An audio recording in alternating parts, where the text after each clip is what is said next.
环球大乱线，深入世界最前线。大家好，我是董进桥，祝福全球各地的观众朋友呢，收看我们的节目呢，也祝您平安顺心哦。那我们这一集呢，来宾可以说是加量不加价哦，从多元的视角呢来分析这个国际的时事话题。马上来介绍他们出场。那第一位是清华大学的讲座教授张延廷，建桥好，大家好。第二位是陆军退役少将厉正杰。锦桥好，各位观众大家好，还有时事评论员王尚志，这样好，观众朋友大家好，以及时事评论员邱敏宽，锦桥好，大家好。好，相信有4位的这个背景加持，一定会让今天的话题呢有非常精彩的讨论。那我们一开始第一个焦点呢，还是持续要看到现在这个一意孤行的以色列的事务啦。那现在最挺以色列的老大哥美国呢，可以容许这位小老弟做到什么地步哦？因为美国总统川普呢，他日前在白宫的椭圆形办公室，他是再度表示啊，他将阻止以色列并吞约旦河西岸的这个野心扩张啊。那这也是川普继9月23号在联合国向8个阿拉伯国家保证哦，他会阻止以色列做一些太出格的事情之后呢，川普现在是2度表态了，说他不会允许以色列来并吞约旦河西岸，我不允许这件事情不会发生。好，川普讲的是拍胸脯保证这样子斩钉截铁的感觉，但是要阻止以色列。因为以色列其实现在在那个区域，它等于是可以对美国阴奉阳违，它可以表面上顺着老大哥，但私底下他爱怎么做就怎么做。那现在川普已经下重话了，你不要再继续这样搞下去了。那塔雅胡会听吗？如果他不听的话，美国又有哪一些杀手锏可以拿出来牵制以色列，让他们起到威吓效果呢？先请问尚志哥。我想川普的话能信吗？川普跟所谓的犹太的资本集团，那么跟以色列这个政治的，我讲作为一个以色列这个国家的这种捆绑度，无可怀疑的，无论他说什么。所以当然，因为川普为什么说这些话？因为现在确实川普来到至少在中东地区，乃至在联合国已经出现了空前的信用或信任危机了。要知道，到9月底之前，承认巴勒斯坦作为一个独立建国国家，已经超过151个国家了。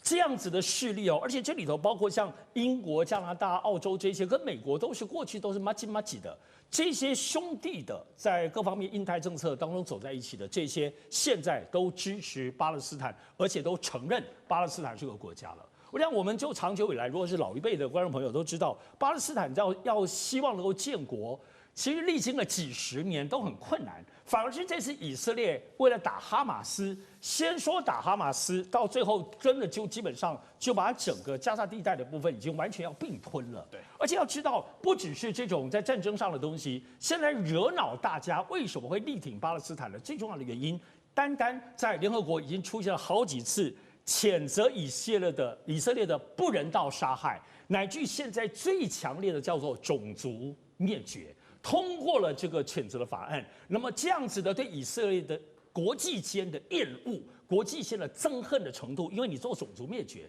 使得大家马上在第一步，为了不让巴勒斯坦亡国，所以干脆就直接让他就承认他就已经建国了。也100多个国家，所以现在川普最重要的部分是他面对国际压力，因为如果你美国在跟以色列捆绑的这么深，你就基本上真正的最大的压力哪里是以色列呢？你是美国，美国自己基本上他的这种 international credit 国际的部分的很多的信任资产也会赔进去。好，你说川普讲这个话，我们来仔细看他的用词，叫做我不会答应这种事不会发生。那到底美国要具体做什么呢？没讲。才会这么做，所以要阻止哪些具体的方针呢？没讲。单就先前我们知道，在整个现在阿拉伯情势的大转变，就是以色列攻击卡达这件事情，让整个阿拉伯大团结，甚至会形成阿拉伯的北约的这样子的更凝聚，乃至于说中国跟俄罗斯的势力是不是更渗入于其中？所以我要讲，川普讲这话。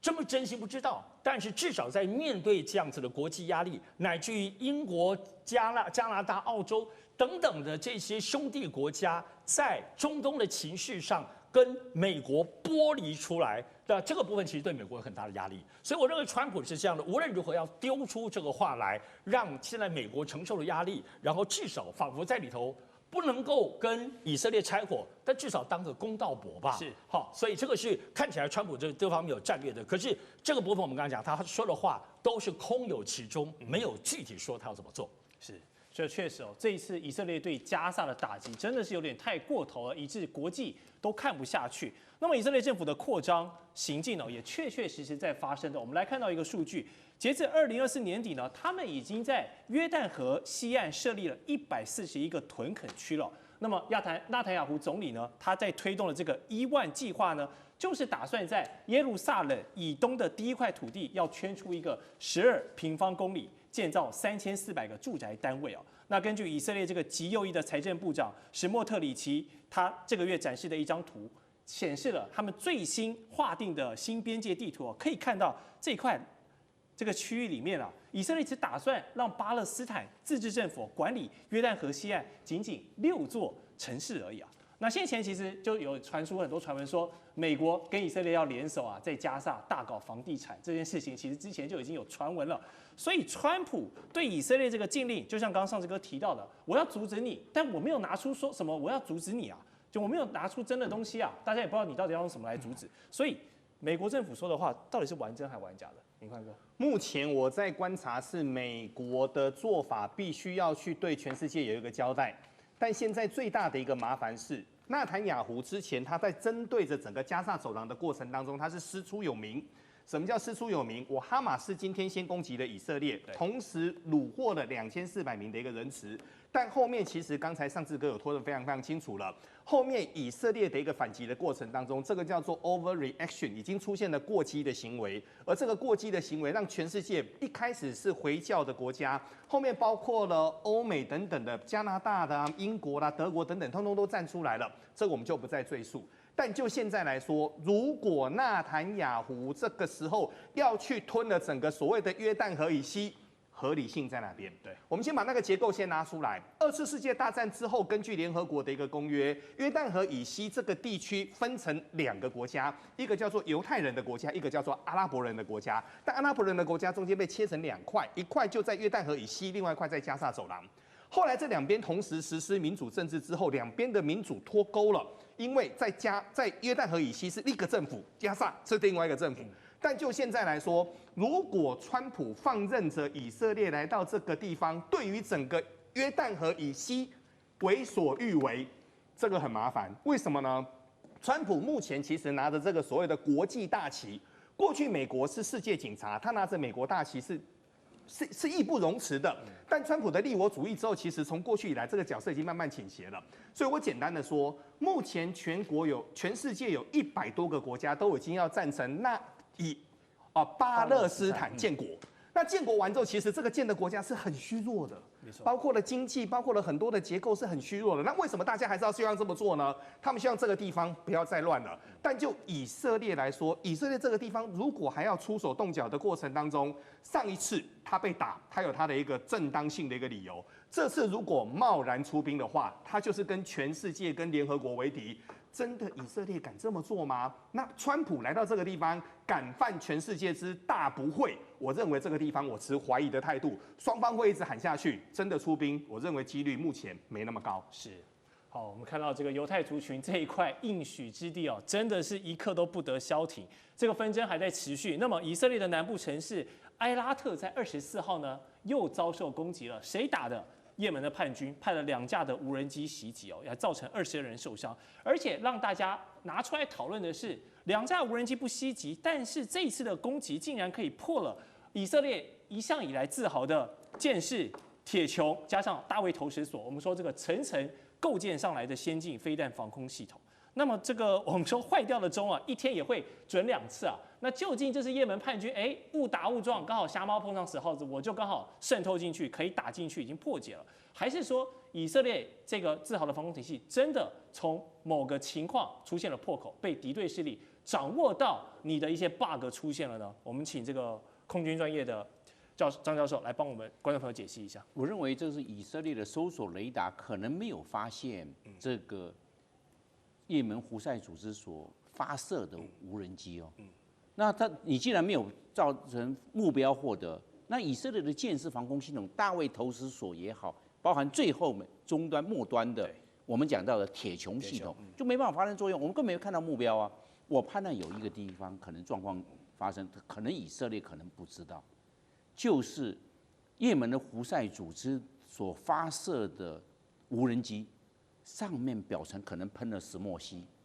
石墨烯是逆中涂层，专门吸收雷达波。你打到我上面的时候，我这无人机已经够小了，对，已经不太好容易发现，我就把这个底层涂成石墨烯。那石墨烯你雷达波打上来的时候，我吸掉，你根本反射不会吸。我又小，因为它这个我们知道无人机是没有轮子的，它不会回来落地，这自杀式的回去，对，这个有去无回，不回来的啦。它根本结果你石墨烯一喷，我够小了，你又喷了石墨烯，双重逆中了，看不到了，你看不到。那这些箭式防空飞弹、大卫投石所到最后面的水球系统根本没有，我这是好的、但是我没有发现你啊，就变成这个状况，就那个我们要突击成功。我们知道防空有3层，第一个是总体防空，包含飞机都要出动，可以拦截无人机，包含飞弹变成机跟弹搭配，这个是总体防空。后来之后我们往里面走的区域防空，我这个区域是由大卫投石所为这个中层，另外来讲不要用箭式，因为箭式是打导弹的，你打这无人机太浪费，非常的贵，那就是变成大卫投石所跟最里面的铁穹，那这两个呢，就是区域防空用的。那最后面呢，我们讲野战防空或者是要点防空，这很重要。我这个高炮快近迫防空系统布置在这个地方等到，你如果过来，我就把你整个弹幕把你打掉。是。那问题是最重要的，这个所有刚刚讲的总体防空、区域防空、野战防空都要雷达来造反目标获得，雷达没看到，所以这些弹都是好的，但是雷达没看到，瞎了眼了。所以我都认为这个也门胡塞它会调整。然后你也知道，战争呢就是新武器、新装备的试验场。没错，我来做试验看看，结果这个穿透成功，结果渗透攻击成功了，造成这结果达阵还造成22个人以色列人的受伤。换句话说，也门胡塞在验证。那其他国家呢，也把这个所发现的这些新的这个点子呢，用在也门胡塞组织上面，因为其他的可能就用不到啦。你其他伊朗现在已经被以色列目前这个冲突已经暂缓了嘛？对，那叙利亚跟黎巴嫩也是啊。那也门胡塞组织，他现在是唯一还跟他做单挑的嘛？是。那加沙走廊是不可能嘛？因为现在以色列地面部队都进去了，我们找也门胡塞组织来做验证，还真的验证成功。为什么？从这个红海的南端的也门飞到那个我们讲到的以色列的境内将近2000公里，换句话说，它这个无人机算是个中型的，小型飞不到那么远。比如说我们现在讲的见证者136可以飞得到，但是已经到末端，它可以，但是它也不大，它的大小像个汽车，我们讲到的表面积像汽车，它体积很小，所以不太容易发现。那我认为石墨烯可能已经应用在无人机上面，这个还是可能是首例哦。所以像这个刚刚教授跟我们分析的，现代战争的战场真的就是这个无人机攻击矛与盾的对决，我想办法突破你，跟我想办法防卫你，双方不断的在做这个技术的堆垒。好，刚才有提到伊朗最近呢这个被美国轰炸之后比较乖了，但是在讯息战上面呢还是在做一些事情，就是他们的情报部门最近发布了声明，宣称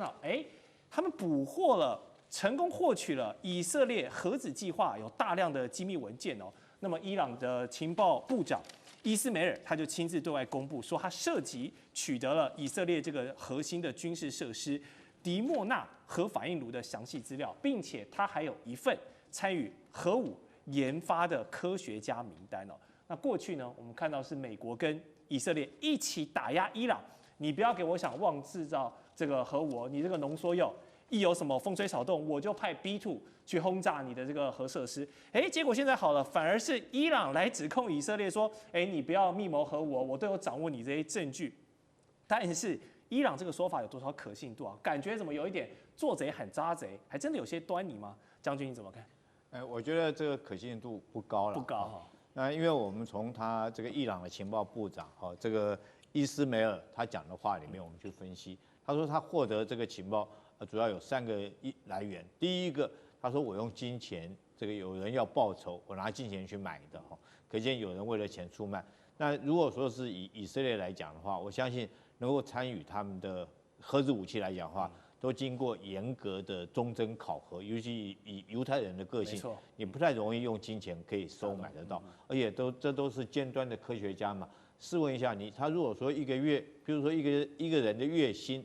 就已经10万美元的话，他会在乎你拿2万美元去收买它吗？那可能性我觉得就不高，用钱收买。第二个是，他是说因为有人现在很反对纳坦雅胡，那确实是如此哈。纳坦雅胡因为他的贪污等等罪行，现在正在被以色列法院起诉当中。可是我觉得这也不构成理由哈，因为这个大家反对纳坦雅胡，以色列有些民众反对他，不是1天2天的事情。那大概从这个2023年之前哈，那时候发动阿萨克洪水行动之前，就他有很多政敌已经在反对纳坦雅胡。那我觉得说不太可能这些科学家用反对的因素就这个将出卖自己国家最机敏的资料。第三个哈，他是说他用骇客入侵的方式入侵到以色列的电脑里面，这个核子研究所的电脑里面所获取的情报。那我觉得这方面来讲，我们必须要知道，这个以色列来讲，他们的这种科技哈 AI 的科技或者是晶片科技，应该是远超过于伊朗，所以这个也觉得不可能。那在这种状况下，为什么这个伊朗情报部还要发布这种讯息呢？我觉得有几个原因呢。那第一个哈，他现在跟以色列来讲，虽然说是这个以伊的大战12天之后已经渐渐的落幕了，对，但双方来讲私底下的斗争还并没有结束。我们看到这个伊朗还是不停的对不管是黎巴嫩真主党啊，或者是伊拉克、叙利亚周边地区，甚至于对胡塞地区，还是输送武器，就像刚才张教授所讲的一样嘛，哈，这个胡塞的导弹从哪里来？那很可能就是继续伊朗提供给他的哈。所以他那以色列来讲的话，对于这个东西，他一定是势必加以打击拦截。所以双方的这种私底下的战争还是持续不断的。那第二个来讲的话，我认为他是在对国内做一个大内宣了哈。从这个伊朗跟以色列那次的大战结果，我们发现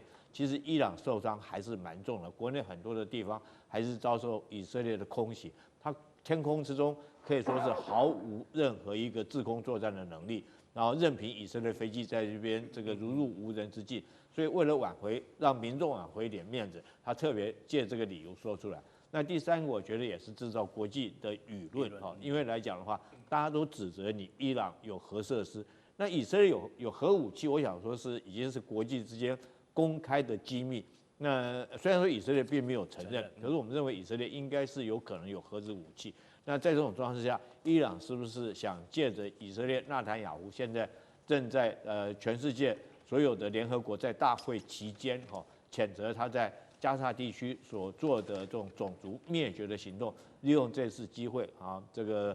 借口说以色列也在发展核子武器，来掩饰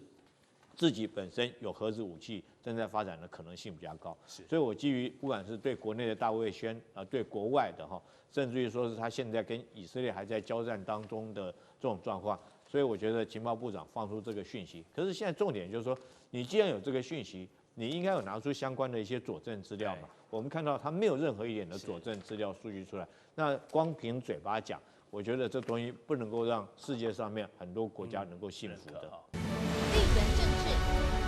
美中之争、战略价值、强权崛起、小国生存。